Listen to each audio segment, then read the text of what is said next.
Bien. Dale. ¿Listo?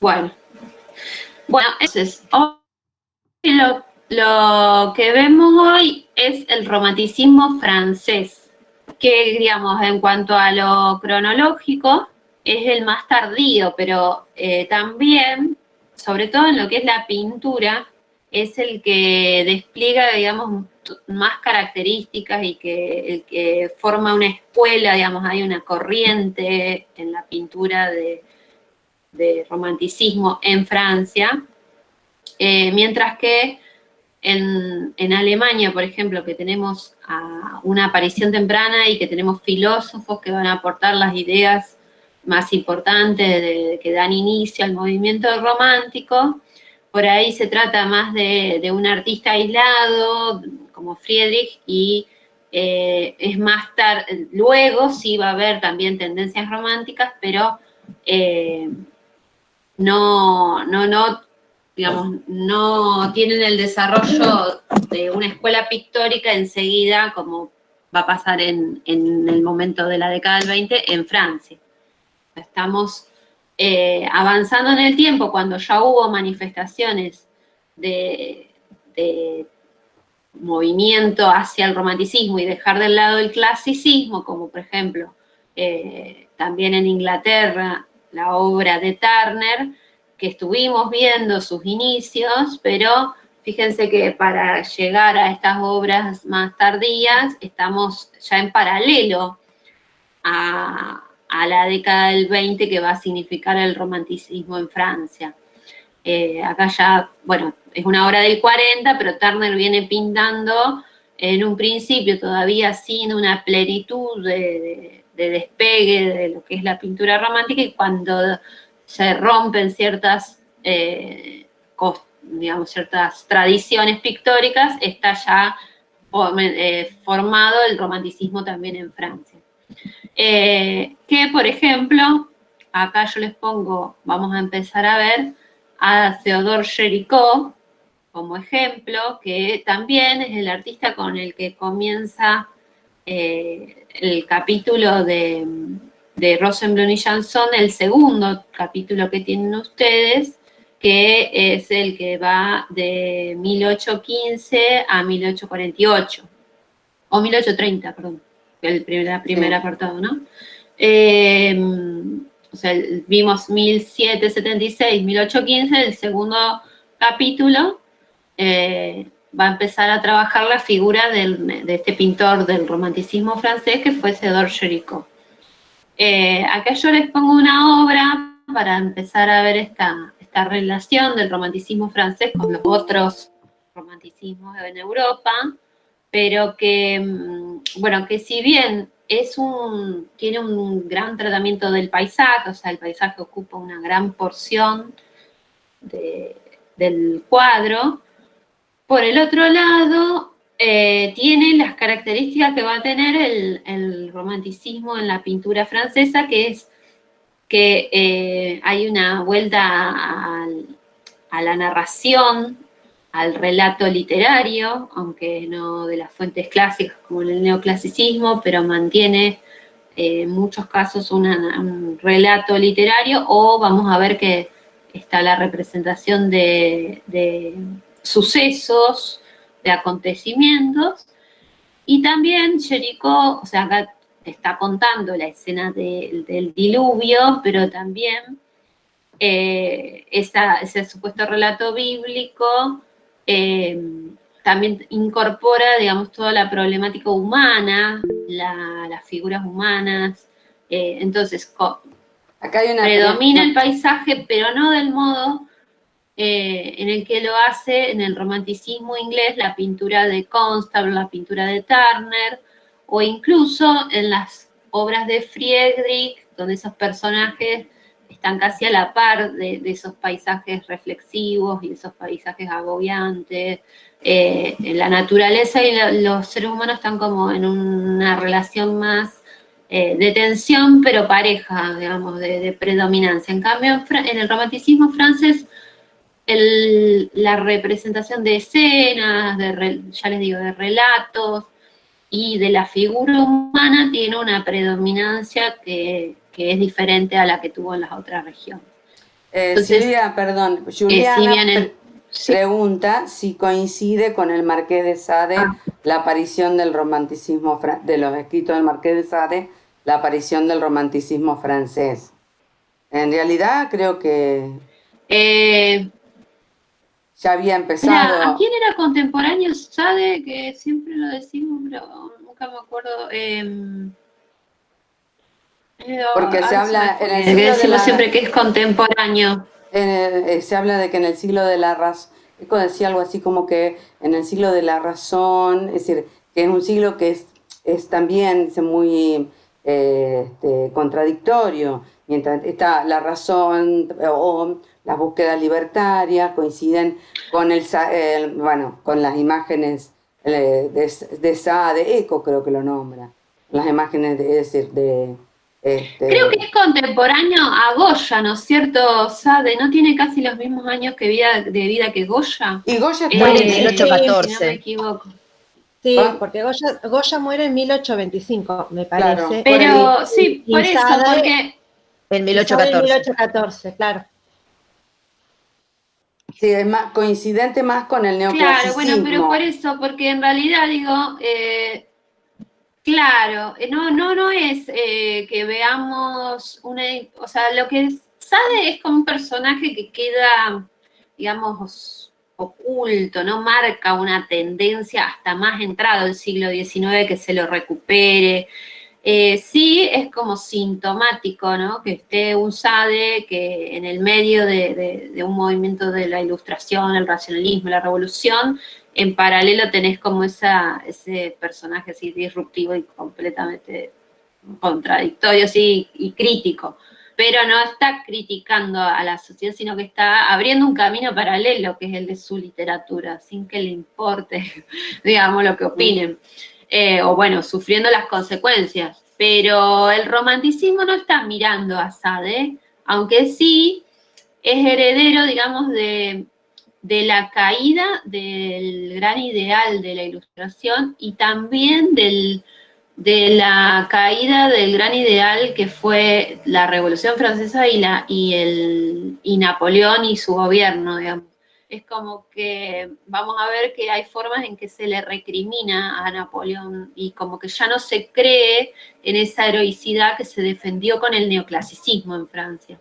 Y en el romanticismo hay un momento como más de incertidumbre, de crisis, entonces a lo mejor también esta metáfora que elige Jericho acá es como muy elocuente de decir, bueno, estamos en una especie de crisis total de la humanidad.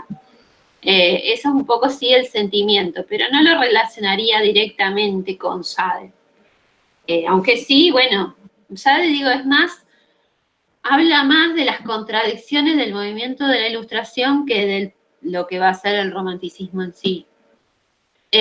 Bueno, yo acá lo que les traigo es la mención de una mujer que me parece que si bien se la suele traer a colación, no casualmente también en muchas ocasiones se la olvida, digamos, se olvida su rol a pesar de que se le reconoce que fue importante, que es Madame de Staël. Se la conoce así como Madame de Staël, era Madame Germaine de Staël o ese nombre completo que está ahí mencionado. Saco algunas informaciones de esta revista que se llama Saltana, que tiene una traducción de una obra de ella y entonces hay una introducción de un especialista. Y bueno, y rescatamos a esta mujer porque en 1813 ella publica en Francia, si bien ella no era de origen francés, pero termina viviendo en Francia, su familia, y era de origen suizo, y publica en 1813 un libro que se llamó De la Alemania, o sea, sobre Alemania. Y bueno, y con ese libro digamos, fue una difusora de las ideas del romanticismo alemán de las que habló, por ejemplo, Federico.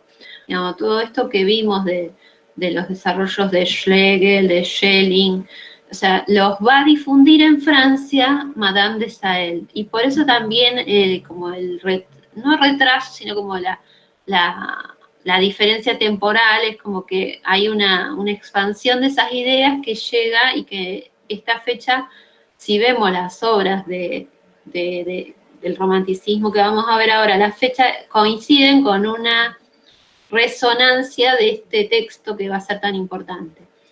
Y como dice ahí también, es como una figura de transición entre la Ilustración y el romanticismo. Bueno, acá dice, al estallar la revolución se involucró en las luchas de la vida política en apoyo de las tesis girondinas, y su salón se convirtió en uno de los grandes centros de influencia política y literaria de París. Bueno, ahí yo seleccioné ese fragmento porque también habla de el rol de los salones.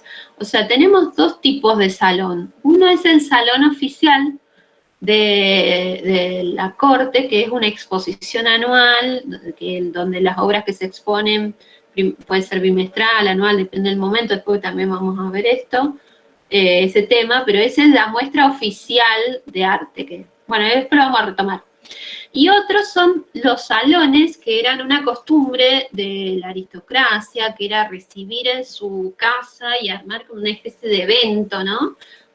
Un salón con escritores, músicos, artistas, filósofos. Entonces era como un momento de intercambio intelectual. Y que por mucho tiempo estuvieron patrocinados, ¿no? Por figuras poderosas o encumbradas, y había salones más progresistas, en otro momento hubo más conservadores, digamos. Pero era como otra forma de legitimarse, de encontrar un público para artistas y escritores. Y en este caso, bueno, Madame de Staël está apoyando a jóvenes artistas. En 1798 parece que conoció a Napoleón, Madame de Staël, y que en un principio lo vio como el salvador de Francia, pero después del golpe de Estado del 18 Brumario y la caída del directorio, se distancia de Napoleón y comenzó a atacarlo y a volverse contra Napoleón. Eso también es sintomático como del momento de que estamos asociando al romanticismo francés, que es el de, ya les digo, como de un quiebre con el ideal que implicó la revolución, las aspiraciones que se suponía que iban a alcanzarse, o sea, como un descreimiento. Después dice, según Staël, la experiencia de la revolución había supuesto una transformación en las condiciones de la producción de la literatura, que ya no podía obedecer al gusto de los privilegiados ni al clasicismo todavía dominante, sino que debía reflejar la situación del individuo dentro de la sociedad moderna. De manera que retratara personalidades y sentimientos concretos y enseñara al hombre sobre sí mismo y las relaciones de sus iguales y la colectividad. Para regenerarse, la literatura francesa debía estar al servicio de la libertad política, forjada en 1789, y abrirse en su concepción y sus formas a las literaturas foráneas alejadas de la imitación de los antiguos, como es Shakespeare o los nuevos escritores alemanes, por sobre Homero y Virgilio, por ejemplo. Y digo, ven como, por un lado se hace un hincapié en que se empieza a mirar la actualidad, mirar la propia época, los propios sujetos, y esta revalorización de otras fuentes, vieron que lo venimos viendo en los casos de Fussell y de Blake, de que se deja de mirar a las fuentes clásicas y incluso se valoran contemporáneos o aquellos que se asocian a la Edad Media, a lo romance, ¿no? Después dice, bueno, en 1810 terminó este ensayo, que se va a publicar en el 13, fruto de vastas lecturas, de intercambios personales y epistolares derivados de sus viajes. El libro ofrecía una suerte de compendio de la historia y la sociedad y la cultura alemanas en 4 partes: la nación y sus costumbres, la literatura y las artes, la filosofía y la ética, y la religión y el entusiasmo. y puede considerarse tanto un manifiesto a favor de los incipientes ideales románticos como un desafío a la hegemonía napoleónica. Bueno, y finalmente dice, fue a través de la Alemania que el término romantique se popularizó en Francia y luego en otros países no germanófonos, siguiendo la oposición entre romantique y antique classique, o sea, lo antiguo, lo clásico, y lo romántico, entonces que también sería lo moderno, lo actual, lo no clásico. Que había empezado a usar Hermann Schlegel y el libro distinguía dos tipos de literatura, la romántica y libre de los países del norte de Europa, enraizada en los trovadores medievales, y la clásica y formal de los países meridionales, enraizada en los modelos de la antigüedad. Bueno, digo, ven cómo por ahí los desarrollos que hizo Federico sobre el arte alemán y el romanticismo alemán, digo, encuentran acá un vehículo de difusión. También tuvo como un aspecto negativo que fue como, por ejemplo, esta idea de que el romanticismo tiene que fugar a la Edad Media, es como que hay una lectura simplista y también ciertos gestos que se estandarizaron, se repitieron, y que, bueno, a veces por la mediación de Stael y otras también por como una lectura simplista de la propia Stael y de los artistas que la siguieron. Bueno, hasta acá, ¿se entiende? ¿Alguna pregunta? ¿Conocían a esta mujer? A Madame de Stael. Aparte es un interesante esto del No. rol de los Y salones. si bien hablo de literatura, Sí. lo decías del rol de los salones. Sí, Sí, no, digo y de que la- si bien bueno. hablo de literatura, son cuestiones Acá dicen que es muy clara la extrapolables información. a... Bueno, están diciendo que es muy clara, quedó muy claro, dice. Buenísimo.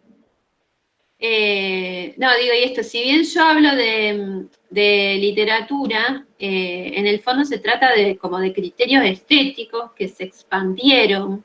Y también vamos a ver que en el romanticismo es un momento en el que la literatura, en vez de influir a la pintura, ahora se empieza hasta a revertir y los escritores están mirando a los pintores y viendo qué hacen y qué pueden tomar ellos. E incluso del mundo de la literatura, el centro empieza a pasar por el poema, la poesía, que ya tiene más en común con la pintura que lo que podía tener el teatro o la épica, o sea, una literatura más que desarrolle grandes argumentos, largos argumentos. El poema y la pintura tienen más puntos en común estéticamente hablando. Bueno, entonces, el primer artista francés que vamos a ver es Théodore Géricault. Fíjense que los años de vida de Géricault son bastante breves, él vivió nada más que 36 años, lo cual también aporta en realidad a un cierto estereotipo de artista romántico que va a ser es como que la genialidad del artista romántico se tiene que despertar a edad temprana y morir trágicamente, y se le empiezan todos esos estereotipos que se le asocian al artista romántico. Bueno, Géricault los cumple porque fue muy precoz como pintor y muy prolífico en pocos años, digamos, provocó cambios inusitados y también esto, el final trágico. Murió de una enfermedad, aparentemente cáncer de huesos, pero murió muy joven. Entonces dejó una obra inconclusa. Y bueno, y ahí yo les pongo como dos grandes viajes, o sea, dos viajes que él hace, que me parece como que esa ida y vuelta entre Francia e Italia primero y entre Francia e Inglaterra después, son como dos momentos en los que él revisa tradiciones, mandatos, y que se enriquece y logra una propuesta diferente y logra transformar su forma de trabajar de acuerdo a lo que incorporó a partir de ver otras tradiciones y otros formatos de trabajo. Bueno, su maestro fue Guérin, que era también, va a ser maestro del pintor Delacroix, que también vamos a ver, y que era discípulo de David, si no me equivoco, ¿no se tocaron? François Guérin. Y que, digamos que representaba, sí. Sí, Silvia, tenés razón, está bien. Sí. Claro, sería como David, el gran maestro del neoclasicismo, Guérin, uno de sus maestros, de sus discípulos y formador de Delacroix, de Géricault. Pero también se comenta, por ejemplo, esto lo van a ver mencionado en Rosenblum y Janson, que también tiene la posibilidad Géricault de ver en el Louvre obras de otras estéticas, como la del barroco, como en el caso de Rembrandt, de Tiziano, o sea, como que los pintores franceses están mirando distintos tipos de pintura en este momento y están buscando, o sea, Géricault está buscando algo más que lo lleve más allá de la escuela neoclásica que estaba impuesta como el ideal.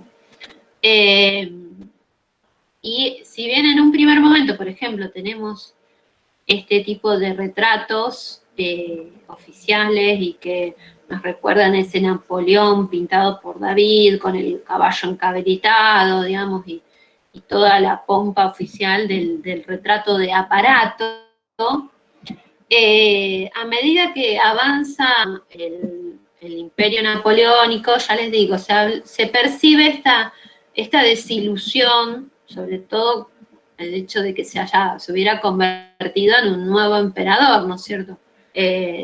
No era una restauración monárquica, pero se le parecía mucho, y eso se percibía en la sociedad francesa, y hay como un distanciamiento incluso también de los artistas. Y en el caso de Géricault lo vamos a ver manifestarse en un acercamiento a los temas más convencionales, o sea, de la vida cotidiana, o sea, a lo mejor heroizados, pero digo, en este caso, Rosenblum y Janson destacan de que es un herrero anónimo, o sea, no es un prócer, no es una personalidad, sino que es un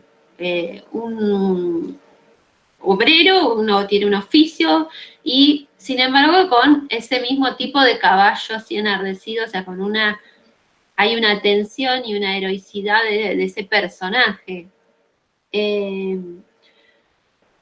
Bueno, los caballos van a ser siempre una temática en Géricault, había como una especie de fascinación, pero también por las reminiscencias que le permiten a él de asociarlo como con una furia contenida al caballo, como que está domesticado, pero por dentro tiene todo un potencial, y todas estas asociaciones tienden a ser como trasladables al ser humano, o sea, como decir, bueno, el caballo como metáfora del hombre. Bueno, y no, estaba pensando que les quería decir algo más y se me fue, pero bueno. No, esto, que no, si bien es un herrero anónimo, tampoco ya empieza a caber la categoría de escena de género, porque la escena de género estaba destinada a situaciones de cotidianeidad, de algo, de lo pintoresco, digamos, la estética más pintoresca, como venimos diciendo, lo costumbrista. Y Géricault lo que va a hacer es darle a estos temas cotidianos casi un contenido sublime, ¿no? Ahí está lo romántico, ¿no? Como hay una furia, una fuerza que es incontenible en los animales o en diferentes situaciones.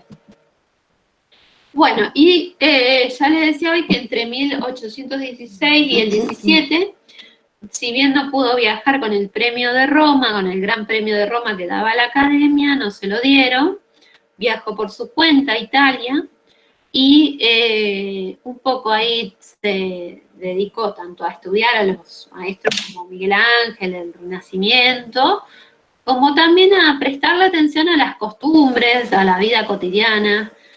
Por ejemplo, estos son una situación, una doma de toros. Está bien, no es, por eso de nuevo, no es una representación documentalista o costumbrista, como sería una escena de género, sino que de ese tema está convirtiéndolo en una especie de escena mitológica, pero sin mito. O sea, hay alusiones a los mitos, por eso también los personajes están desnudos, pero sobre todo hay como una tensión ahí de fuertes emociones de los animales, de las personas, y que hace que todos los personajes estén en tensión. Igualmente, como destacan también los historiadores Rosenblum y Janson, todas las obras de Jericó van a tener un gran orden estructural. O sea, acá Carolina se hace la fiesta, digamos, analizando la estructura subyacente de estos cuadros que no dejan de tener, a veces incluso hasta composiciones de un orden bien clásico, armonioso, equilibrado. O sea, y la atención pasa por algunos otros aspectos como los gestos, los miembros de los personajes, la temática, pero no por una composición desequilibrada o una forma diluida como pasa, ni siquiera como pasa en Turner, esa forma que se desdibuja, sino que el dibujo está conservado también y esa estructura composicional que acá también se podría desmenuzar como solemos verlo con los análisis de Caro. Bueno, y de esta pintura dicen los Rosenblum ya son como si estuvieran opuestos el orden, la razón y el caos y la pasión en una sola imagen, que también, digamos, viene como a cuento de cuestionar un poco los ideales de la ilustración, del iluminismo. Bueno, igualmente a la vuelta de Italia, su gran producción, digamos, su obra más emblemática, que a lo mejor también la conocen, es La balsa de la Medusa. En este caso, o sea, él vuelve un poco de Italia, que ya les digo, con la mirada puesta en mostrar hechos cotidianos, o sea, la realidad, no anclarse en los mitos y en la literatura clásica.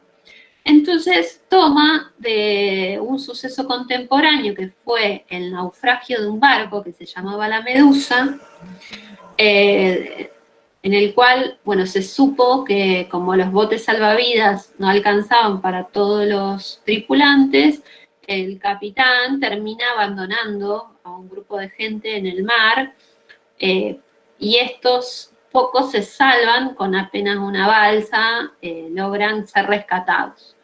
Y cuando vuelven a Francia lo cuentan un poco todo lo que había pasado y es como un escándalo, todo esto, un escándalo periodístico, un escándalo social por el abandono que habían sufrido, y también se lo extrapola como a la condición humana, ¿no? Como decir, de lo que es capaz el hombre con respecto a sus semejantes, de dejarlos abandonados. También se habla de actos de canibalismo en esta situación. Y bueno, y Jericó se nutre de esos datos periodísticos, también investiga al modo empirista, digamos, viaja a la costa donde arriba la balsa, se hace construir una balsa, muñecos de cera, estudia a los cadáveres para conocer bien el color, cómo podía dar cuenta de la muerte, y hace estudios previos para esta obra. Ahora vamos a ver algunos elementos complementarios. y representa el momento en el que están por ser rescatados. A lo lejos, en el horizonte, se ve un pequeño barquito a la derecha, y es el momento entonces en que los están divisando y van a ser rescatados. Ahora, tenemos una obra de grandes dimensiones, donde si bien acá es como que ya está hecho el quiebre de que si bien es una temática que sería histórica, pero es historia contemporánea. Y eso era una novedad bastante radical.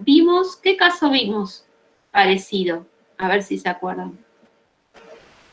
De que se esté mostrando un hecho contemporáneo, un suceso llamativo, choqueante, pero que no había pasado siglos atrás. No sé, ¿Con a la nadie muerte de Marat? se le viene a la cabeza alguna de las...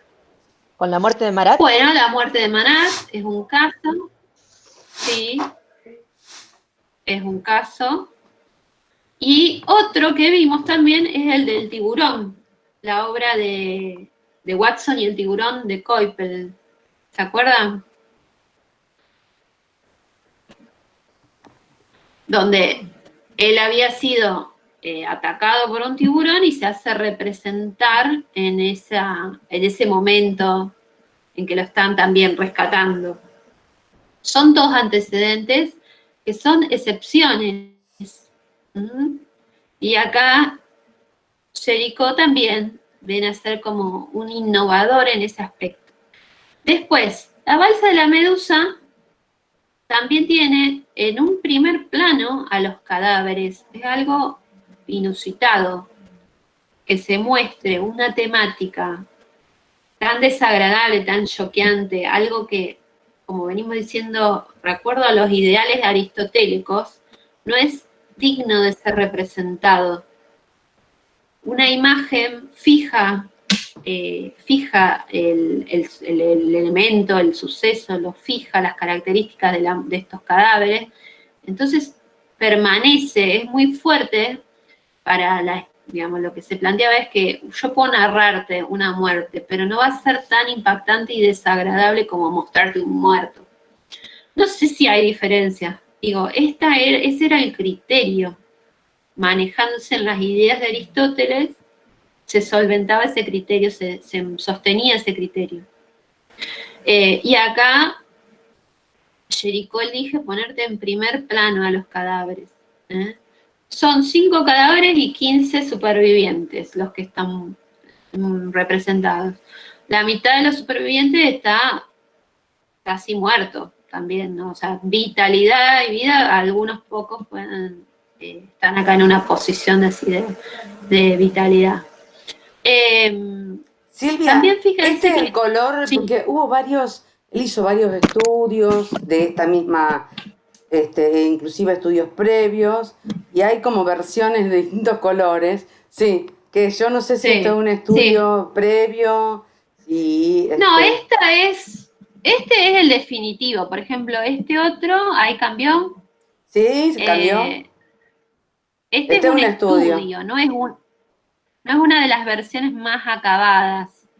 Pero a lo mejor lo que yo tengo es una versión con vieron un viraje medio Es más desaturada esta, yo creo que tiene un poquito más de más color. desaturada. Sí, que la obra Puede ser, sí, tiene más, no, tiene más, el color aparece, digamos, ¿no?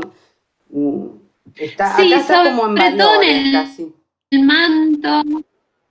El Sí, manto de este hombre sí, pensativo que está sobre...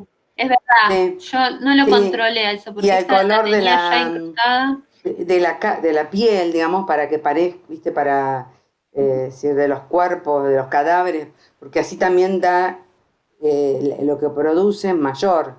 Para la época, la imagen, así era como fuerte, de estos cuerpos, Sí, que por ejemplo acá tengo oh, uno de sí, sus estudios de fragmentos anatómicos que, bueno, en parte de esa documentación él fue a ¿cómo se llama? A las morgues, a copiar fragmentos de muertos, que uno no sabe por qué estaban en pedazos, pero bueno, mejor no preguntar. Exacto. Buena pregunta, Bueno, sí. y este boceto que por ahí hace más explícito el canibalismo, que se supone que hubo todos esos comentarios, digo, y que también nos trae cuenta, ¿se acuerdan que vimos a Ugolino? Esa escena de la Sí. Divina Comedia, que le habían hecho una versión Reynolds, una versión Fuseli, una versión Blake, que es un tema como caro al romanticismo inglés, pero acá también, digamos, la balsa de la medusa tiene como reminiscencias de esa alusión al canibalismo. Pero bueno, es la Y única forma de sobrevivir. Tuvieron 3 semanas a la deriva, no sé cuánto, mucho sí, tiempo. No, si no, bueno, no, si ahondás en detalles, siempre son escatológicos, escabrosos, pues, de los sobrevivientes, porque si no, no hubieran sobrevivido. Así que, sí, sí, lo que se lo vivía era como más que cuestionar a los sobrevivientes, se cuestionó el accionar exacto. incluso oficial del capitán del barco y del Estado al no salir a buscarlo, como que hubo ahí más Es, recriminaciones al gobierno. sí, en ese No, sentido y fue también, política, tuvo un tono político, porque fue muy uh-huh, difundido este hecho en los diarios. De ahí lo saca Jericó, que tuvo gran difusión mediática, digamos, para los medios de la época era una gran difusión mediática. Y de ahí se interesa Jericó, y por eso este cuadro casi no se puso en París, porque era una fuerte crítica, no sé si era pariente de Napoleón, se tenía una fuertes relaciones políticas y no tenía experiencia al que pusieron de capitán. Y fue el primero que bajó y se fue con los botes que había. Entonces, sí. generó así como un revuelo político intenso.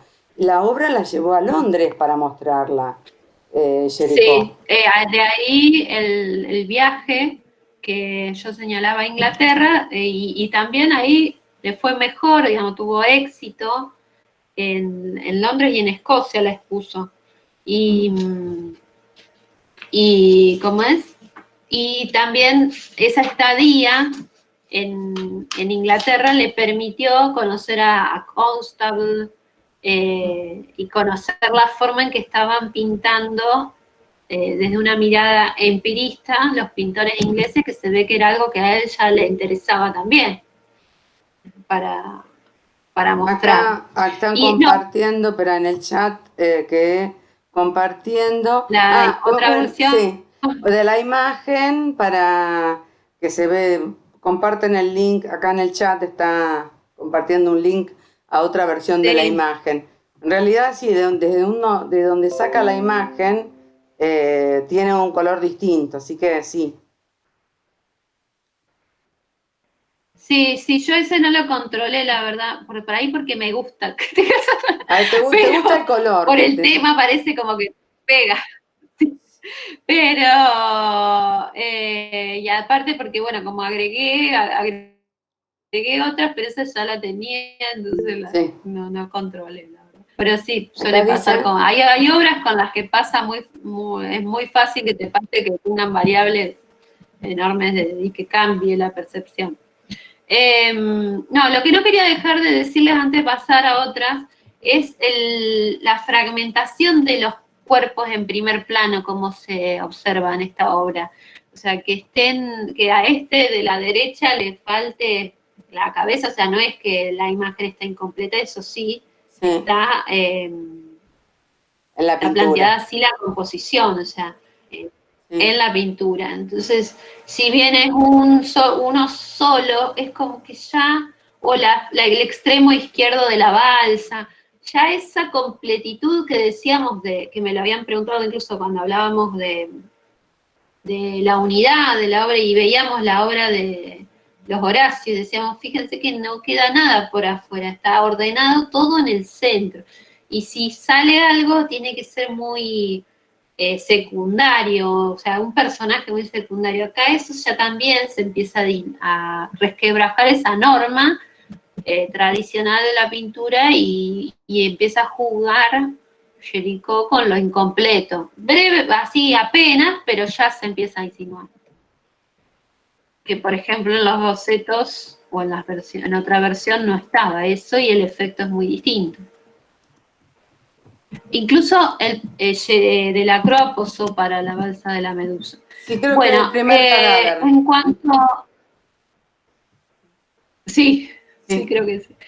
En cuanto a su estadía en Londres, Rosenblum y Johnson también rescatan que Géricault prestó atención a las miserias de la ciudad, la capital de esta nación que era una de la revolución industrial, como estuvieron viendo ustedes en Hobsbawm.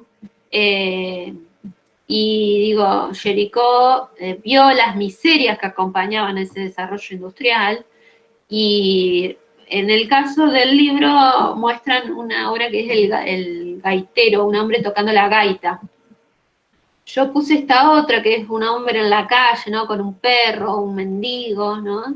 Y cómo la ciudad moderna, las penurias que acarrea la ciudad moderna están incorporadas como tema en una obra, es también precursor en eso, Géricault. Y también porque tiene que ver, lo pongo tiene que ver con lo que va a escribir Baudelaire sobre la ciudad moderna, la apreciación que va a hacer Baudelaire de la vida en las grandes ciudades.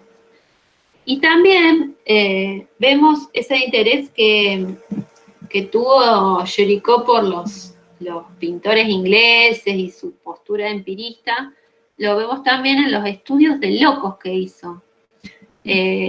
Hizo una serie de pinturas sobre pacientes psiquiátricos que hasta tienen como valor documental para el diagnóstico médico. Pero digo, ¿por qué? Porque están mirados con objetividad, buscando captar la psique, la expresión, el sentimiento de estas personas, y no con una mirada juiciosa, moralizante. También otro que va a pintar a los locos va a ser, que va a tener una temática sobre la locura y es lo psiquiátrico, va a ser Goya, que lo vamos a ver. Pero creo que Géricault trabajaba un psiquiatra, un médico que Sí. le pidió que estas imágenes que lo muestran con cierta dignidad. Goya lo muestra lo que son las instituciones Sí. psiquiátricas de la época, como institutos de donde se metía lo distinto. De tortura casi. Sí, sí, de lo diferente, lo distinto. Sí, tal cual. Y bueno, y por último pongo esta imagen de otra vez de los caballos que le gustaban a Géricault, pero también porque, en esta representación del caballo corriendo va a ser parte de la desmitificación que va a haber cuando se invente la fotografía. Es como, y también es una mirada que le interesó, una pintura que le interesó a Degas, por ejemplo, que también trabajó el tema del mundo hípico, digamos. Pero lo pongo así como para que les quede en el la momento memoria. en que el caballo tiene las 4 patas en el aire, que sería ese que hay la fotografía lo descubre. La fotografía demostró que no, que siempre hay una que está apoyada o un pequeño salto, pero el caballo no vuela así. Pero bueno, la intención de captar el movimiento y la velocidad lo llevaba a hacer esta representación. Bueno, en el salto hípico no está las patas, de cuando los caballos que tienen salto, pero bueno, no en el trote o el galope, que era lo que decían también la diferencia. Bueno, y ahora vamos a pasar al otro artista, Eugène Delacroix, que, bueno, en su caso es un poquito más joven que el Géricault, pero no mucho, 7 años de diferencia. La diferencia sí es que va a vivir mucho más. Se lo puede tomar como pintor romántico, pero también aparece ahí una duda porque sus obras tienen una aspiración como a lo clásico en un sentido renovado, digamos, pero en un sentido de querer alcanzar ideales, de ser, digamos, universal. Entonces, en ese aspecto está en tensión de nuevo lo romántico con lo clásico.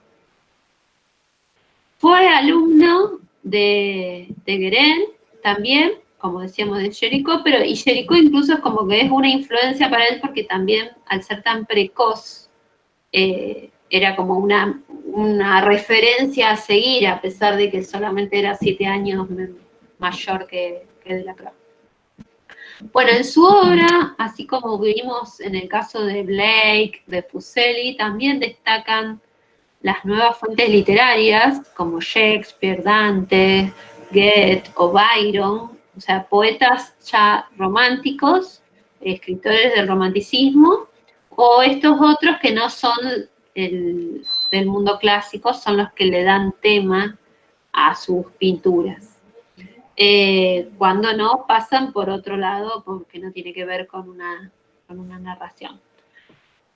También, más que los temas contemporáneos que va a ser esa gran innovación que va a incorporar Géricault, en el caso de Delacroix también vemos una variación que es hacia el exotismo, o sea, hay más interés por mundos extraños, alejados de la realidad cotidiana francesa, en tensión con la contemporaneidad, pero se diferencia un poco en eso de Géricault. Vamos a ver cómo se da esto. Bueno, es un pintor, pero que también tiene muchos escritos. O sea, fue un pintor que reflexionó, que escribió, que le dio forma conceptual a sus ideas sobre la pintura.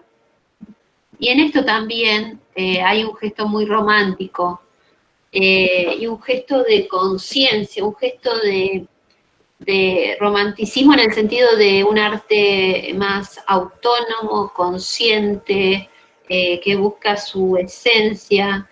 Y en el hecho, digo, de trabajar, de definir, de escribir ideas y que no esperar que otro se las escriba, sino ponerlas el propio artista, ponerlas en palabras, habla también de este nuevo concepto de artista que tiene que ver con el romanticismo, de artista y de pintor. Digamos, por ejemplo, un escritor más tardío, Mallarmé, pero Mallarmé escribe poesía, pero sus poemas son un proyecto. O sea, no es el poema por el poema en sí, sino porque hay una conciencia de un proyecto poético. Y acá esto ya se empieza a percibir, o sea, yo pinto, pero pinto porque es mi proyecto, mi idea. No hay arte conceptual, pero sí hay detrás de la pintura una concepción, una idea. No mera mímesis, digamos, esa sería la diferencia, sino que hay una intención. Escribió y publicó sus diarios y su correspondencia. Si bien eran sus diarios, también le dio formato editable. Lo fue publicando en revistas. Como libro van a aparecer más tarde, pero eran ideas sobre arte que circulaban en revistas especializadas de cultura. Entonces, por ejemplo, Baudelaire leyó a Delacroix, conocía sus escritos. También tuvo un proyecto de un diccionario, algo muy todavía hasta enciclopédico. Un diccionario sobre arte. No llegó a publicarlo, pero se publicó póstumamente, como si fueran entradas sobre qué consideraba él el color, la línea. Bueno, a ver si me pasa de página. Bueno, entonces, una obra temprana de Delacroix. La matanza de Quíos. En este caso, si bien hay un anclaje en la realidad, que es una matanza de los turcos sobre el pueblo griego, una batalla y hay una crítica y hay un comentario, está refiriendo a un mundo exótico, a un contexto exótico y está acentuando ese exotismo de esos personajes. Las telas, las texturas, los adornos, los turbantes, hasta el propio caballo del turco está acentuando ese exotismo de la situación. También es una obra que deja un gran espacio al vacío, ¿no? En toda la parte superior, como pasaba un poco con Marat, con la muerte de Marat. Uy, me pasé. Ahí está. Y así como decíamos, en Géricault son pinturas las de Delacroix en las que hay ciertas rupturas, ciertas innovaciones, pero por otro lado conservan una estructura composicional, ordenada, clásica, proporcional, que los sigue teniendo ahí en tensión con la estética clásica para la pintura. Entonces, no, por eso es que al principio decíamos, ¿es romántico plenamente? Y no es el único elemento presente. De nuevo, así como en Delacroix, tenemos ahí abajo a la derecha un cadáver de una mujer que está amamantando a su hijo, o sea, tenemos imágenes fuertes, imágenes conmovedoras, pero en primer plano, digo, pero están en el marco de, bueno, de toda una situación muy tensa, muy dramática. Hay algo con el romanticismo que es como que ya no hay héroes, o los héroes que hay en el romanticismo son como héroes trágicos, digamos, no son héroes victoriosos, sino que por eso es que no hay moralina, digamos, no hay educación, no hay moralización como podía haber en los Horacios de David, porque acá no hay nadie a quien rescatar como heroico, sino más bien como trágico, como héroe trágico.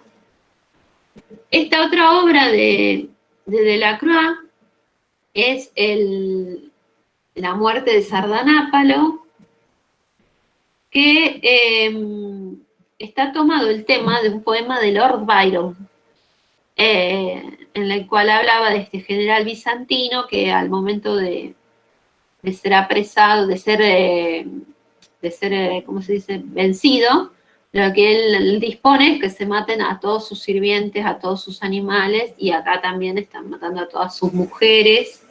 Entonces, hay todo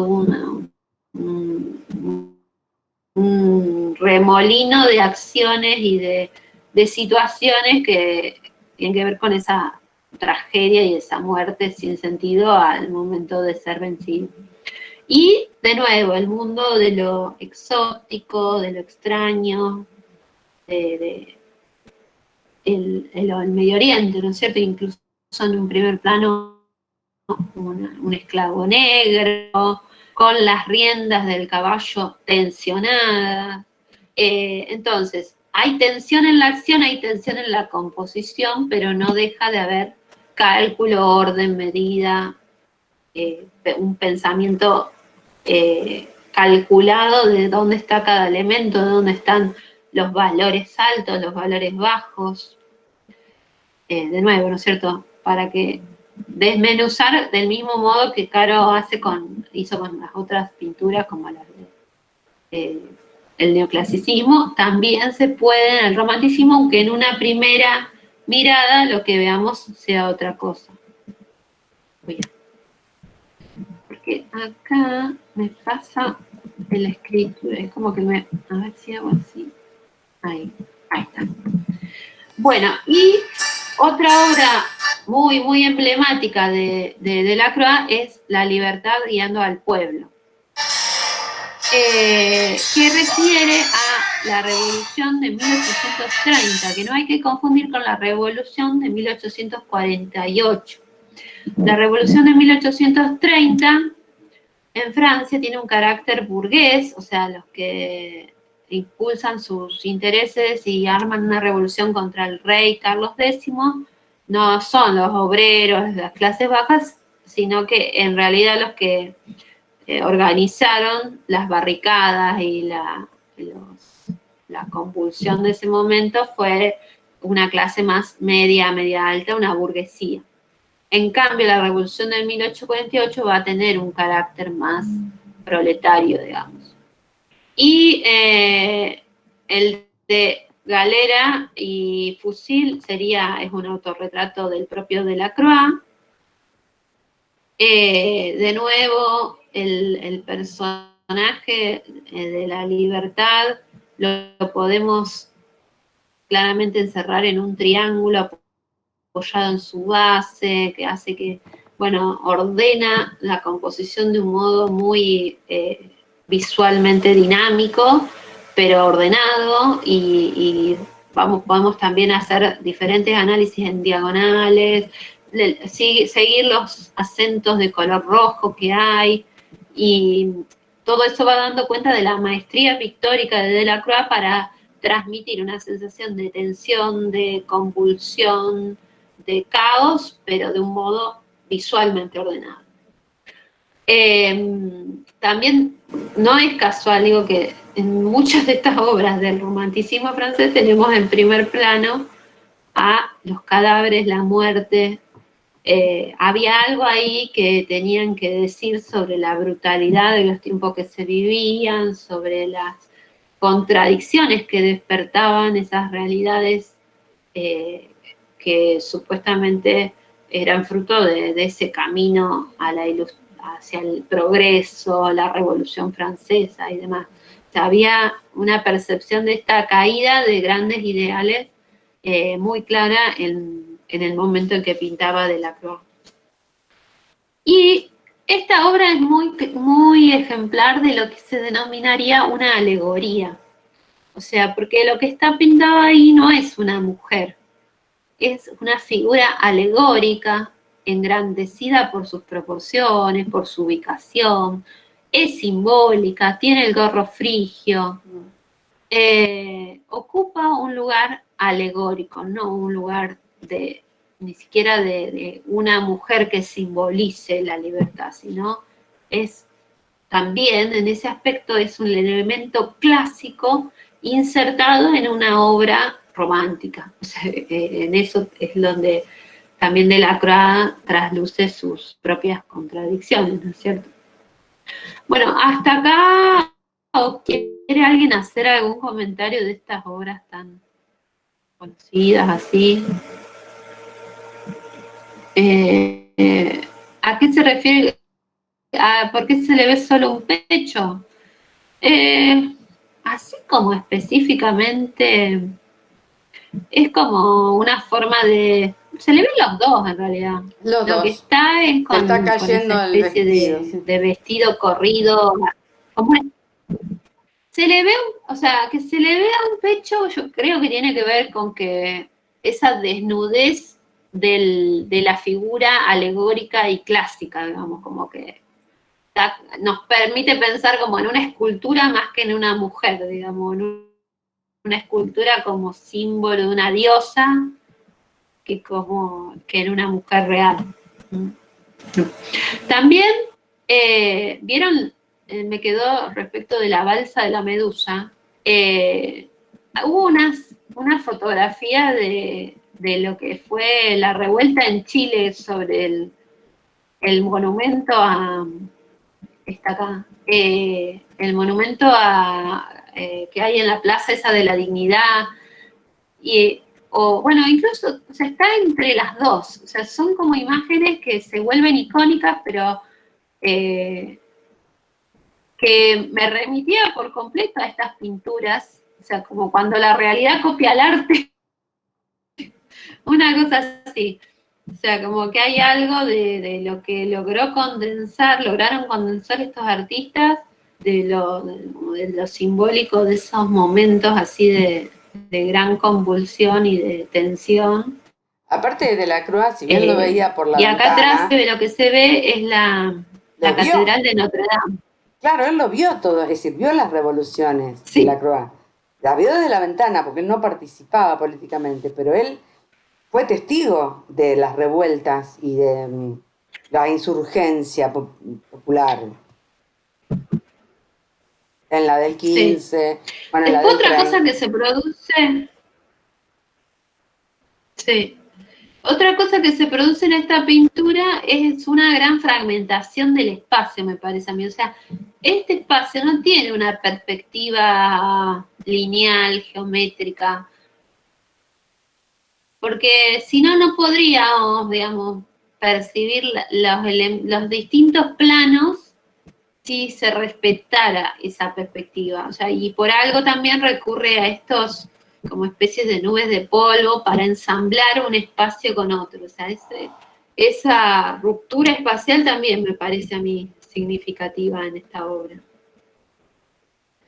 Bueno, ahora bien, también Delacroix tiene otras obras que bueno, tienen temáticas parecidas a las que veíamos en Turner. No Naufragio, en este caso es el Don Juan.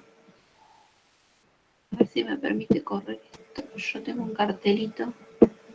Ahí está, que lo puedo mover. Ahí está. El Naufragio de Don Juan, había unas historias de Don Juan narradas en versos por el poeta inglés Lord Byron, que es romanticismo inglés. O sea, él está mirando a poetas románticos. A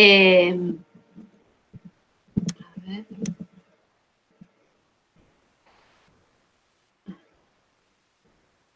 Bueno, esta era la que sí.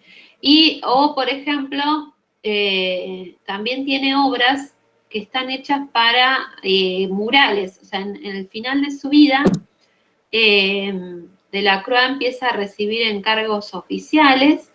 Fue un artista que fue polémico, pero alcanzó reconocimiento. No se vinculó mucho con otros pintores, pero sí con escritores, con músicos, y la generación siguiente de pintores lo va a admirar a Delacroix.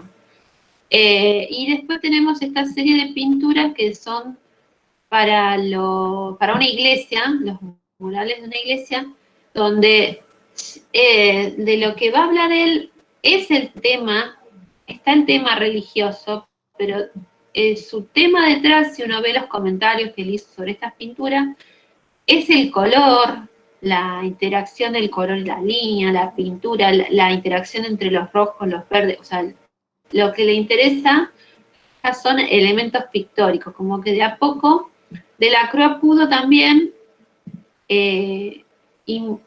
sumergirse en temas intrínsecos a su disciplina y dejaron incluso de lado el reflejo de esos temas contemporáneos, con su grado de exotismo o de alegorización, como en el caso de La libertad guiando al pueblo, pero empezó a retomar temas bíblicos, históricos, pero con intereses puramente pictóricos. Bueno, acá yo lo que empiezo es a introducir a Baudelaire, el vínculo entre Delacroix y Baudelaire. Baudelaire lo visitó en un momento y le quedó registrado, muy poquito quedó registrado en los diarios de Delacroix, un comentario sobre que le había hablado del pintor Daumier, de cómo trabajaba Daumier y que no finalizaba, no acababa sus obras.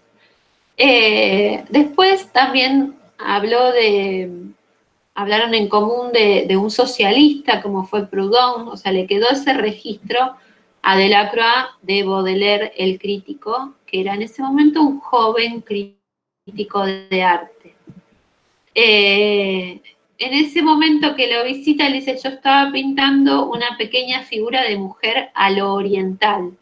Podemos pensar que tal vez Delacroix estaba pintando esta odalisca, en el 50, que es del 57, es más o menos de la época en que lo visitó Delacroix, donde está, de nuevo, la temática oriental, exotista, pero también un juego de valores, de color, sobre todo de contraste de tintes, de rojos, azules, y una exploración de la mancha que empieza a ser más frecuente en un Delacroix más maduro ya. Y rescato de acá una afirmación también de Delacroix que va a ser clave también para Baudelaire, que lo va a estar como citando y trayendo todo el tiempo ideas de los diarios de Delacroix. Y Delacroix dijo que en la pintura se establece como un puente misterioso entre el alma de los personajes y la del espectador. Este ve figuras, naturaleza exterior, pero piensa interiormente el verdadero pensamiento. Todo sucede en la imaginación.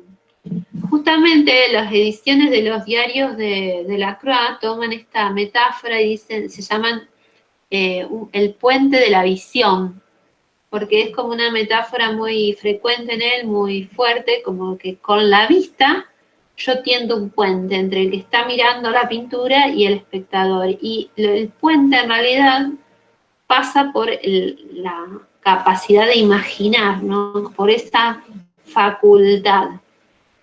Bueno, entonces ahora para cerrar con Baudelaire, lo que vamos a ver es algunas cuestiones sobre el salón. El salón, esta exposición oficial, acá tenemos una serie de años que sobrepasan lo que, digamos, y alcanzan todo el periodo que vamos a ver en la materia. Empezó como Salón Carré del Louvre, era el salón cuadrado, por eso se tomó el nombre. En el 1737 se hace público y lo puede visitar otra gente que no sea de la monarquía, de la aristocracia. En 1751 hasta el 95 es cada 2 años, es bienal, se mantiene esa regularidad. Y fíjense lo que son las proporciones del salón.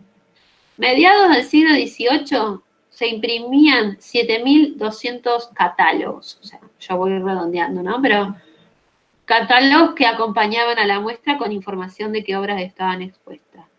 Para fines del siglo XVIII eran 17.500, o sea, una exorbitancia de catálogos que se suponía que iban destinados a los visitantes, o sea, podemos deducir los visitantes. Principios del siglo XIX se expusieron 485 obras en 1801. Para 1833 lo que se exponían eran 3.300 obras de 1.190 artistas, o sea, no participaban con una sola, pero eran 1.100 artistas que exponían, no era una muestra pequeña, reducida. Para 1840 había expuestas 4.300 obras, pero se habían rechazado 2.400. Eso empezó a generar mucho malestar, o sea, los que quedaban afuera empezaron a cuestionar al salón, a criticar. A su vez el salón era conservador, o sea, mantenía un status quo y premiaba lo que ya estaba legitimado. Entonces, cada vez quedaban afuera los más innovadores, los más rupturistas. Para 1848 eso llevó a que hubiera un jurado elegido, un jurado por elección, que amplió la cantidad de obras exhibidas y también provocó ese rechazo que hubiera un salón paralelo en el 63, que igual todo esto lo vamos a retomar a medida que avancemos con los años de la historia del arte. Acá yo lo que les traslado es de un libro específico sobre los salones del siglo XIX, los títulos de los que le pone el autor a los momentos históricos del salón. Por ejemplo, hasta el 1789, o sea, antes de la Revolución, se habla de pasado académico. Para el periodo postrevolucionario, luego de un momento de acomodamiento ahí, el artista todavía es un artista cortesano, porque estamos en los periodos de imperio, de restauración, o sea, y la lógica del salón todavía tiene que ver por ahí con lo aristocrático, paradójicamente. En cambio, entre 1831 y del 79, todas esas quejas, esos reclamos, hablan de un artista contestatario con respecto al salón. Entre el 80 y el 1905 hablan del artista más libre, que ya no depende del salón y encuentra lugares alternativos. Y una resurrección imposible cuando ya el salón perdió toda razón de ser. Bueno, y estamos hablando del salón oficial, que va a ser el que va a comentar un crítico de arte como Charles Baudelaire. O sea, los críticos se dedican a reseñar las muestras anuales. ¿Y qué se exponía y qué quedaba afuera? ¿Qué se premiaba y qué era rechazado? Y, por ejemplo, una de las obras que se premiaron en una época tan tardía como 1853 era este tipo de escenas de mitológicas, porque Florinda viene a ser un mito, pero con todo un tratamiento del acabado, de la terminación pictórica, de los cuerpos escultóricos, de la composición, todo una estética que más que clásica es academicista, o sea, respeta lo que se enseñaba en la academia, pero lo respeta al punto de convertirlo en fórmula, ¿no? Eso sería la lógica. Digamos, esto es lo que yo quería distinguirles entre neoclasicismo o clasicismos y academicismos. Esto es como esta idea de que hay una fórmula que hay que seguir para que te premien en el salón. Y funcionaba, ¿no? O, por ejemplo, también, este es un odiado por Baudelaire, pero es odiado por digamos, el abigarramiento de personaje y por una búsqueda estrambótica, digamos, que no le cierra al crítico. Bueno, acá lo que tenemos es como una especie de primer salón que va a comentar Baudelaire, pero que lo hace de un modo caricaturesco. En realidad Baudelaire escribe un folleto para el Salón de 1845 y todavía escribe por géneros, comenta los distintos géneros de pintura, de lo cual nos habla también de que los géneros todavía cumplían un rol, pero en 1846 hace como un doble comentario. Por un lado tiene un salón escrito, o sea, como un ensayo sobre el salón y que se despega del comentario estricto de las obras, y él hace una apreciación general del salón de 1846. Y por el otro lado, este salón caricatural, en el cual no firma, es anónimo, de parte de Baudelaire, no está firmado por él, pero iban caricaturas y comentarios en verso e irónicos. Por ejemplo, acá dice un pintor muy fuerte, y está vengándose de alguien, de un crítico, que lo cuestionó sumergiéndole la cabeza en un cuadro. Bueno, esta otra, digamos, esta es la página del Salón Caricatural, la de la izquierda, y le dice a este pintor, Ari Scheffer, que nosotros no lo conocemos, pero ya les digo, en el salón eran artistas de éxito en ese momento, de reconocimiento.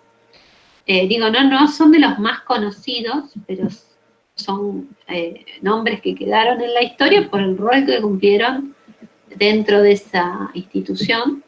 Y lo que le dice Baudelaire en esos dos versos es como que no pudo presentar el cuadro completo, como diciendo que su escena de Cristo y las mujeres en el Santo Sepulcro era como apenas un recorte de algo más grande. Me está cuestionando. Y acá tiene la prensa caricaturizada, el público de todos los días, un miembro del jurado y es un viejo dormido que lo tienen que cargar. Este de abajo es un pintor y acá tiene arriba los que exponen y los expuestos, o sea, como los personajes de las pinturas. Bueno, y tenemos ahora la presentación de este crítico y de vamos a ver su vinculación con Delacroix.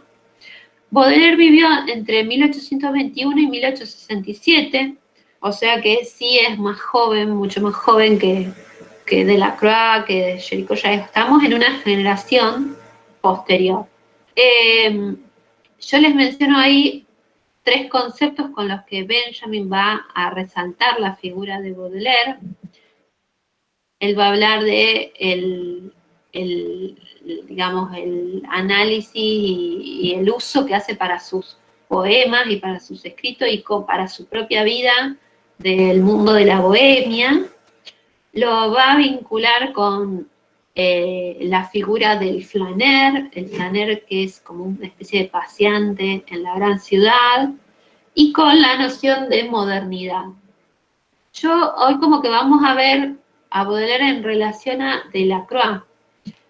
Entonces, es más lo que él hereda y recupera del romanticismo francés, pero Baudelaire ya está anticipadas muchas cuestiones que van a explotar artistas como Manet, el impresionismo. Se va a mirar en la ciudad moderna, en la vida moderna, va a explotar símbolos, ideas y va a hacer reflexiones que tienen más que ver con lo que está por venir. Pero hoy vamos a hacer el acento por ahí en lo previo. Bueno, es el autor de Las Flores del Mal, que es un poemario donde están reunidos la mayoría de sus poemas, o sea, un solo libro que él fue publicando en diferentes revistas, grupos de poemas. Después, cuando lo edita, le hacen un juicio y lo condenan como inmoral, digamos, pero le hacen una condena simbólica de muy poca plata, pero le confiscan, o sea, no puede vender sus ediciones, los números de esa edición, tiene que esconderlo. Entonces es todo un conflicto que también aporta por ahí a la fama de él, así también, de figura artista romántico, conflictivo, polémico, joven genio. Bueno, también escribe poemas en prosa, que tiene un librito que se llama El Spleen de París. Spleen es como una especie de sentimiento así, medio de hastío, de cansancio, de como el ambiente parisino, habla de ese ambiente parisino. Si decimos que los géneros en pintura se están rompiendo, que el paisaje ahora es más importante, el cuadro de historia pierde importancia, y que eso cada vez va a tener menos sentido, acá Baudelaire también juega con los géneros. Un género es la poesía, otro es la prosa. Y él está diciendo que escribe poemas en prosa, como que hace de 2 géneros uno. No es el inventor de eso, pero explota esa posibilidad. Bueno, es muy conocido en Francia por ser traductor de Edgar Allan Poe, a quien admira, y en donde hay todo un mundo que tiene que ver con lo oscuro, lo grotesco, lo neogótico, digamos, por decir. Y bueno, y sus críticas de arte van a ser los salones escritos para el salón de 1845, 1846, 1859. Escribe uno sobre comentando la Exposición Universal de 1855, que ya vamos a ver qué son las exposiciones universales. Escribe un ensayo sobre la obra y la vida de Eugène Delacroix y lo publica en 1863, pero también lo había publicado antes. Cuando muere Delacroix, le escribe una especie de nota necrológica recordando su vida y su obra. Y también tiene un famoso ensayo que se llama El pintor de la vida moderna. Bueno, acá lo tenemos a él con su portada de las flores del mal, toda garabateada en la galera, corrigiendo al editor. Y acá tenemos un grabado que le hizo un artista belga que se llama Félicien Rops para una colección de poemas que se iba a llamar Les Épapes, como los desechos, pero que tiene mucho de la estética de las flores del mal, o sea, y acá vemos flores sobre una colección de carroña, que tiene, o sea, reminiscencias de los temas que él trabaja en los poemas y de la estética que él construye. Pero igual no le gustó, así que no fue portada. Bueno, de Delacroix dijo Baudelaire, es el más original de los tiempos antiguos y modernos. Tiene derecho a ser siempre joven, pues él no nos ha engañado, no nos ha mentido como algunos ídolos ingratos. Genio y dandy. Se encuentra a la cabeza de la escuela actual, única gloria francesa. El cielo le pertenece como el infierno. Entonces, a ver, vemos en esas definiciones.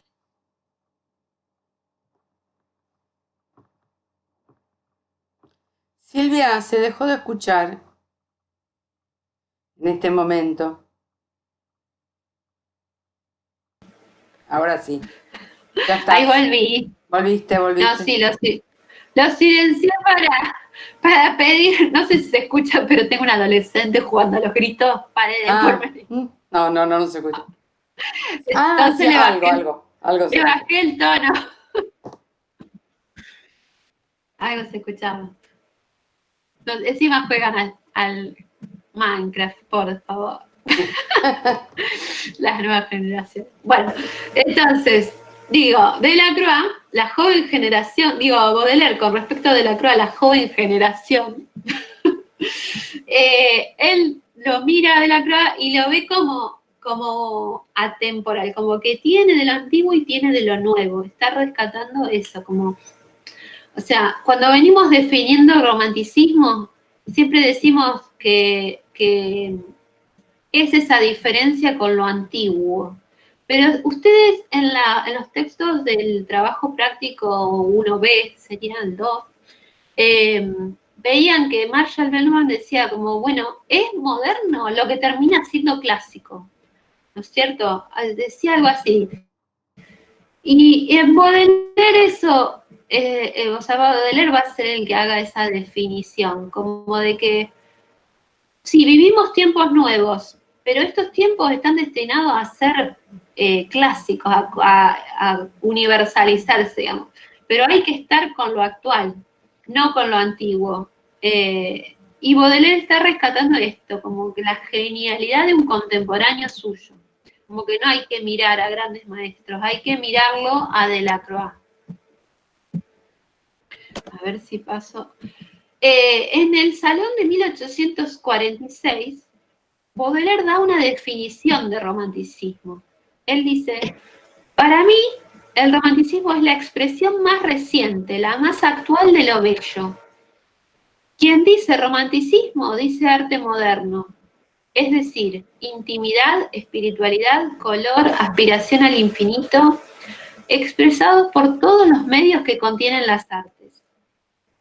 O sea, Baudelaire no está diciendo, ay, el romanticismo, mira la Edad Media, hay que buscar lo exótico, hay que buscarlo. Está diciendo, el romanticismo es lo actual, es lo que está vivo hoy. Incluso en un momento en que el romanticismo ya se lo estaba hasta superando, él lo que dice es, hay que encontrar en eso lo que tiene para dar a futuro, digamos, para dar a lo moderno y a lo que estaba sucediendo en ese momento. Entonces él rescata, fíjense que hablar del color, va a hablar de la distancia del espectador cuando ve las pinceladas, está viendo cuestiones específicas de la pintura. Entonces, cuando habla del romanticismo en pintura, le reconoce como una especificidad, haber trabajado lo específico de su lenguaje. Y también desde el vínculo con el espectador, haber trabajado desde la intimidad, desde una espiritualidad pero laica, o sea, no una espiritualidad religiosa.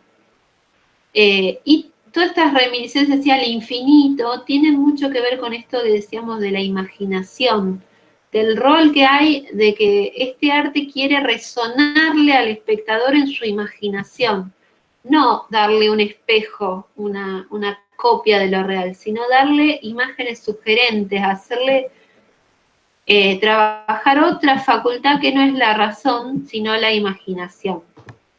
Entonces, a mí lo que me parece más importante es que en Baudelaire vemos un puente, una conexión entre Delacroix y el romanticismo y un arte más moderno que está por venir y que, bueno, todavía no hemos visto, que es el de Daumier, el de Manet, el de Constantin Guy.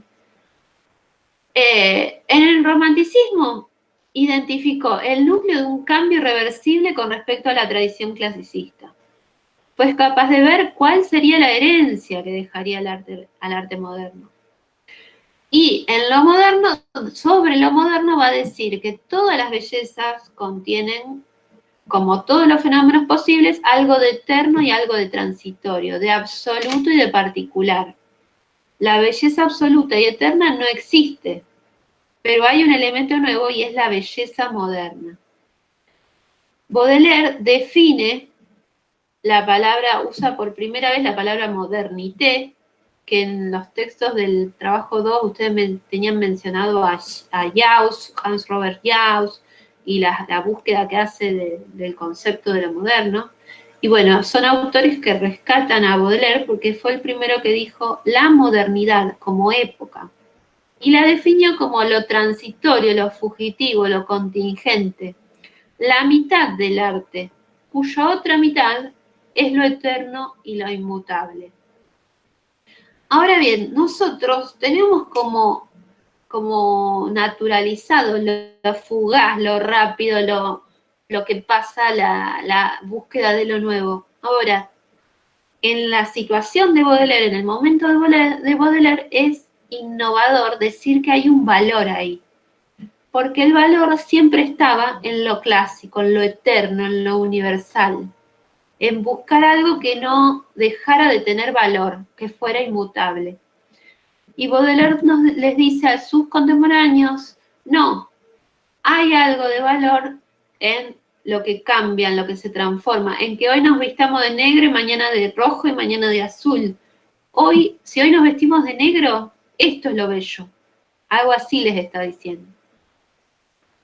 Bueno, hay acá algunas cosas que yo voy a pasar un poco más rápido, pero, por ejemplo, van a encontrar acá comparaciones entre las artes, tanto en Delacroix como en Baudelaire, y la valoración de los intercambios entre las artes.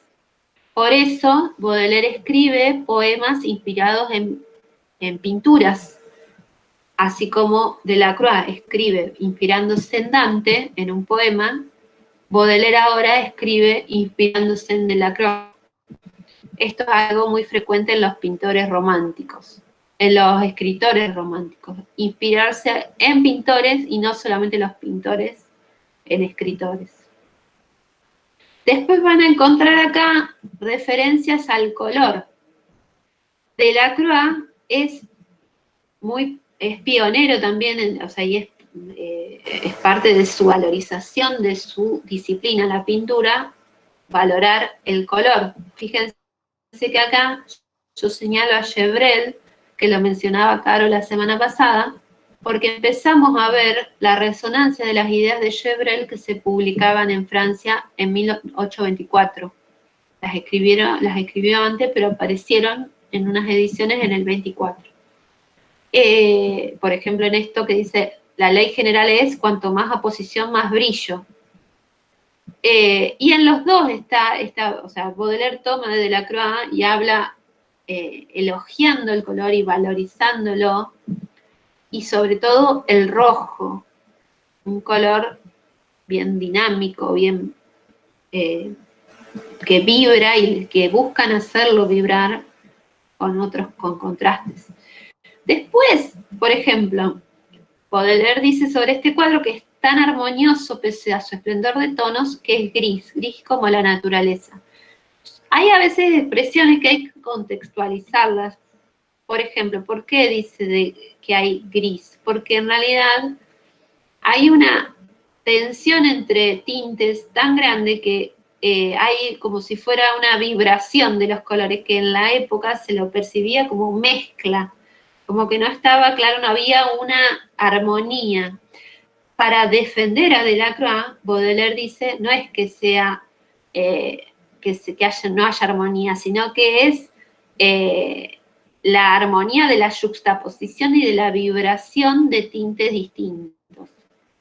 Como pasa, por ejemplo, en el disco de Newton, que es un disco con todos los colores del arco iris, que yo lo hago girar. Después, en cuanto a la valoración del color, yo pongo acá esta obra de Delacroix, que es de un viaje que él hizo a África, en donde le permitieron ver un harén y retrató un harén real en estas mujeres de Argel. Ahora, está el tema exótico que él ya venía trabajando, está, digamos, la riqueza de esas telas, las texturas, pero si vemos el detalle de esta puerta, es como que ahí, en el marco de esta composición, es como que en esos pequeños elementos que se separan, que se vuelven casi pequeñas composiciones abstractas, es donde salta a la luz que detrás del tema exotista lo que le interesaba a Delacroix era la pintura. Bueno, después acá tienen referencias a lo inacabado, al bosquejo, y encontramos en Delacroix sus diarios de África, totalmente así dibujados velozmente, bocetados, y que tuvieron suficiente valor como para que los conservara, y que después tienen la misma estética del dibujante que va a apreciar y a valorizar en el pintor de la vida moderna, Baudelaire, que es Guis. Pero trabajan en los 60, 1860, entonces todavía no llegamos a estos artistas. Por eso lo vemos rápido. Después van a encontrar referencias a la pincelada, esto que les decía hoy, de que verlo de lejos para que se mezclen las pinceladas, como pasaba, por ejemplo, en esta obra de Delacroix, donde hay un desdibujamiento de la forma, sobre todo en obras tardías de Delacroix, que, por ejemplo, Géricault no llegó a ese proceso, sí Turner en la misma época. Y también acá hay algunas referencias a la fotografía y en la crisis que implica con respecto a la imitación, a la mímesis, el hecho de que aparezca una técnica que permite reproducir lo real. En un principio despiertan los pintores críticas y comentarios negativos, y en Baudelaire también. Pero en el caso de Baudelaire y Delacroix pasa por el hecho de que no quiere decir que Delacroix incluso hasta se valió de fotografías para sus obras. Pero lo que más le molesta a Baudelaire es el rol que le saca a la imaginación la fotografía, como que ya te da todo hecho. En cambio, en una pintura inacabada, en una pintura donde las pinceladas están separadas, en una pintura donde está lo fragmentario, lo bosquejado, para Baudelaire, el que lo encuentra en las obras de Delacroix, eso es más trabajo para la imaginación. Bueno, y acá que cierro con dos fotos, dos daguerrotipos justamente de Baudelaire. En realidad que tanto odiaba la fotografía, se hizo un montón de retratos fotográficos. En la de la derecha, posando, la fecha de invención de la fotografía es 1838 más o menos, los primeros daguerrotipos. Para el 40 ya hay más. La de la derecha es él posando así como apoyándose la mano en una de sus fisonomías, porque se iba transformando, se dejaba el pelo, se lo teñía, se afeitaba cuando nadie se afeitaba. Y en la de la izquierda, el que es Baudelaire es el personaje borroso del segundo plano. Hace poco descubrieron esa fotografía y deducen por el fotógrafo y por el personaje que está en primer plano que sería una figura indefinida de Baudelaire. Que aunque no sabemos si fue él, es como esa ambigüedad también habla por ahí de un personaje bastante contradictorio, así, que es difícil de asir como esa representación que está ahí. Bueno, yo les voy a pasar este PDF, se lo subimos ahora, o sea que pueden ahí